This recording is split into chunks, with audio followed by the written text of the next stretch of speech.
Hi everyone, so for my informative presentation topic today, I decided to pick a topic that was a little bit unconventional and out of the ordinary, but ultimately I think is going to be a really fun discussion. And today I'm going to be talking about Texas falling from the latest AP Top 25 poll.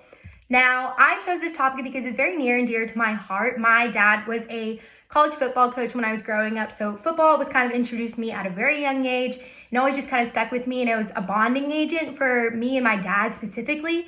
So in particular, Texas football was a huge bonding agent between me and my dad, and even to this day, I will still text him about every single Texas game and how they played, and we'll just kind of go over stats. And that's where that kind of love for Texas football comes, is because it ultimately stems from my relationship with my dad.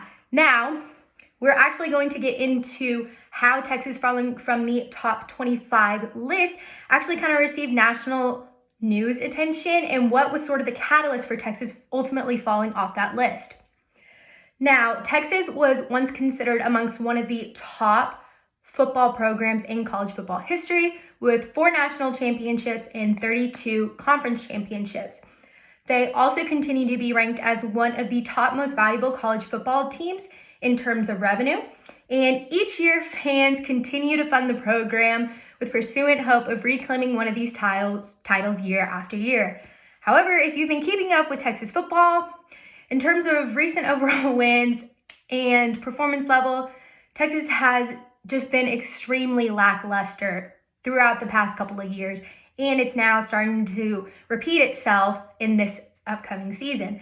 Now, however, Texas becoming unranked is ultimately a result of its first conference loss. After suffering a 33-31 home loss to TCU, Texas fumbled significantly from being ranked to number 9 to being ranked number 22 in the AP Top 25.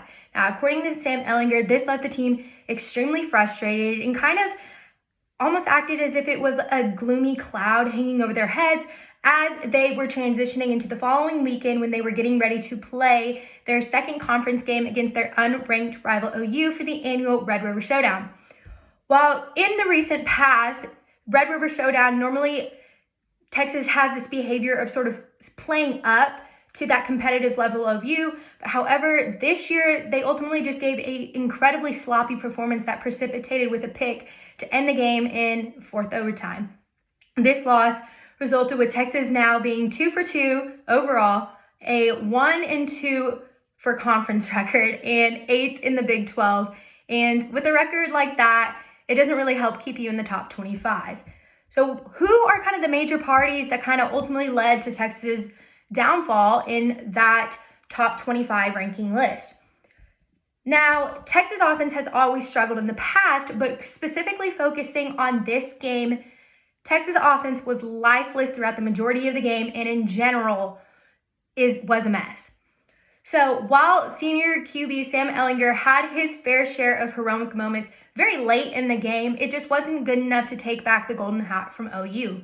However, he did account for 399 of the team's total 428 yards, 287 of which were passing and 112 were rushing yards. While these stats are good overall, Ehlinger's throwing was just incredibly inconsistent. He had a lot of missed throws that were either too short or too deep of the receiver. He also had 2 turnovers, one of which ended the game.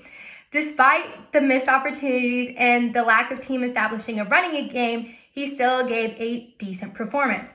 However, the biggest disappointment for Texas offense is their offensive line. Throughout the game, they failed to provide Ehlinger any time in the pocket. According to Pro Football Focus numbers, they allowed 23 pressures by the Sooners defense. Of the times Ehlinger dropped back to pass, he faced pressure on 32.8% of the time. On those passes, he was also sacked 6 times.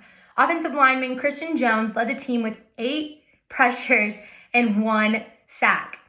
Above all else, the offensive unit also struggles with establishing a continuous run game. The Texas offense as a whole needs a whole lot of work, and ultimately was part of the reason why Texas did not win that game on Saturday. Texas defense played a hard-fought game, but however, with offense unable to stay on the field and make some plays, the defense did its best to remain resilient. Now, what does this mean for the rest of the Big 12? Well, many believe that Big 12's performance is kind of reliant on what Texas or OU does. I think that this is personally a chance for other teams in the conference to make a run for the Big 12 championship game and even possibly for a rare conference title. For teams like Oklahoma State, this is a huge opportunity. The number 7 ranked Cowboys, despite a few hiccups and being constantly overlooked at, has great potential to fill the shoes of Texas and OU. There's some incredible talent on the team, not to mention that their defensive game is pretty strong.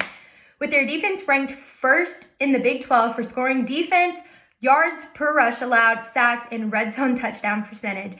And its third down conversion percentage is the best in the nation. So what does this mean for the future? Well, there is still quite a bit of football left for Texas to play, but nonetheless, if Texas's program doesn't turn off the broken record of bringing in a new coach and not producing winning results, it will ultimately end into its downfall. So yeah.